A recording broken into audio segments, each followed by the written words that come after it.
Méditation de la communauté des disciples du Christ vivant en ce samedi de la 25e semaine du temps ordinaire, année liturgique B. Première lecture.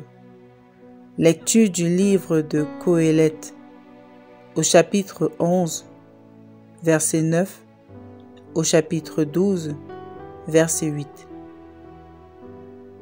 Réjouis-toi, jeune homme, dans ton adolescence, et sois heureux au jour de ta jeunesse. Suis les sentiers de ton cœur et les désirs de tes yeux.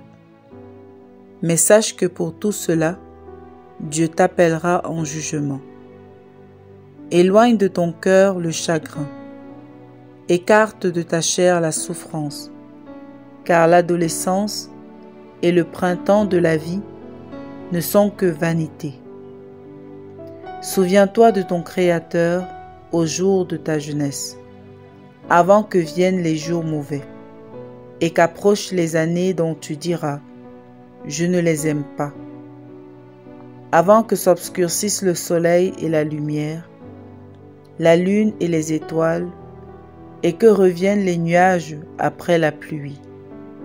Au jour où tremblent les gardiens de la maison, où se courbent les hommes vigoureux, où les femmes, l'une après l'autre, cessent de moudre, où le jour baisse aux fenêtres, quand la porte se ferme sur la rue, quand s'éteint la voix de la meule, quand s'arrête le chant de l'oiseau et quand se taisent les chansons, lorsqu'on redoute la montée et qu'on a des frayeurs en chemin.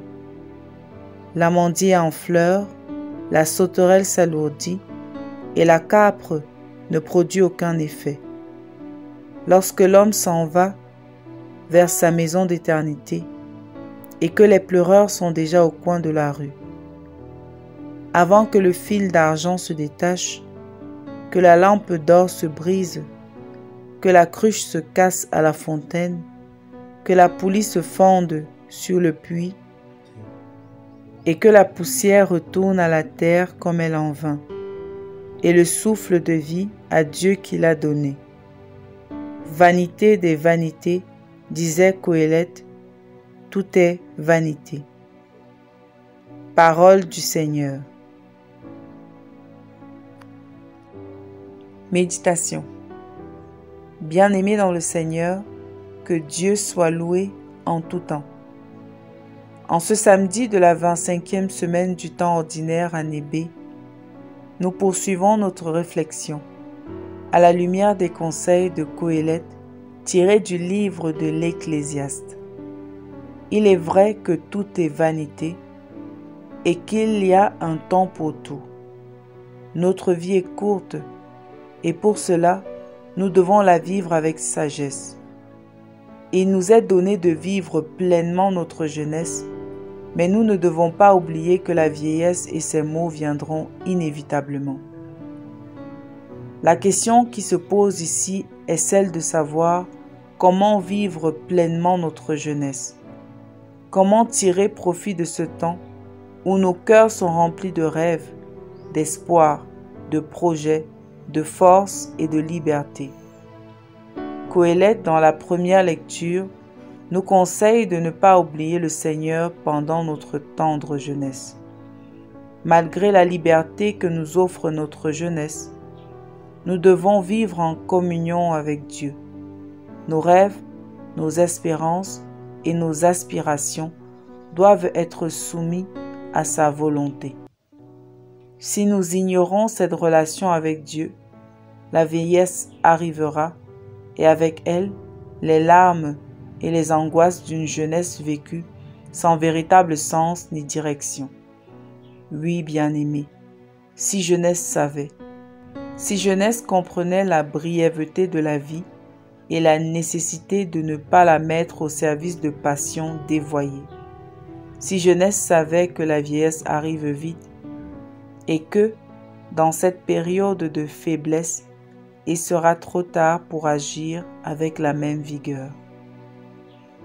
Voici la courbe de la relation de bon nombre de chrétiens avec Dieu. Pendant l'enfance, grâce à l'éducation des parents ou d'autres figures bienveillantes, ils découvrent Dieu, se font baptiser et demeurent quelque peu engagés durant leur préadolescence. Mais en approchant de l'âge adulte, beaucoup prennent conscience de leur liberté. Croyant que Dieu restreint cette liberté, ils s'éloignent de lui. Ils reviennent souvent vers l'Église dans les moments de difficulté, maladie, échec, misère, ou à l'approche de la vieillesse, lorsqu'ils ressentent à nouveau le besoin d'un réengagement spirituel. Mais bien-aimés, on ne sert pas Dieu de manière saisonnière. Dieu n'est pas un compagnon de saison. Il veut être notre compagnon de chaque instant, en tout lieu et en tout temps. Servons-nous Dieu dans notre jeunesse. Lui laissons-nous une place dans cette période de vie pleine de vitalité. Savons-nous que bien que Dieu accueille les ouvriers de la dernière heure, ceux qui commencent dès le matin seront largement récompensés. La récompense de celui qui sert le Seigneur fidèlement dès sa jeunesse sera de loin plus grande que celle de celui qui ne l'a servi que par intermittence ou seulement à la vieillesse. Dieu désire la force de notre jeunesse. Ne lui offrons pas seulement ce qui reste de nous-mêmes. Prions. Dieu notre Père, nous te rendons grâce pour le don précieux de la jeunesse, pour l'énergie et l'enthousiasme qu'elle nous procure. Nous te prions de nous donner la sagesse de bien utiliser cette période de vie en restant fidèles à tes commandements et à ta volonté. Aide-nous à ne jamais nous éloigner de toi, même dans les moments de liberté apparente. Que nos projets, nos rêves et nos espoirs soient toujours ancrés en toi, afin que nous puissions vivre une vie pleine de sens et de vérité, dès notre jeunesse jusqu'à notre vieillesse. Par Jésus-Christ, le jeune, notre Seigneur. Amen. Intercession. Seigneur Jésus-Christ, nous te prions pour tous les jeunes qui cherchent un sens à leur vie, qu'ils trouvent en toi la source de leur joie et de leur espérance. Protège-les des tentations du monde qui les éloignent de toi et conduis-les vers une vie de sainteté et d'engagement fidèle. Que chacun de leurs pas soit guidé par ta lumière, afin qu'ils ne se perdent jamais sur le chemin du mal, mais qu'ils vivent pleinement leur jeunesse à ton service.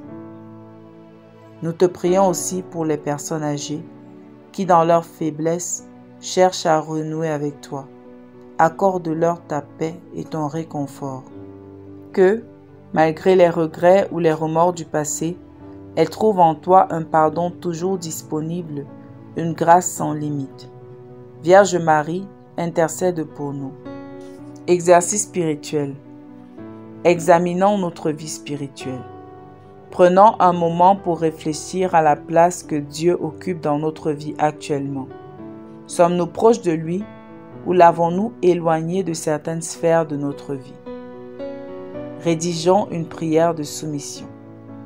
Écrivons une prière dans laquelle nous offrons à Dieu nos rêves, nos projets et nos espoirs en demandant qu'il nous guide dans toutes nos décisions.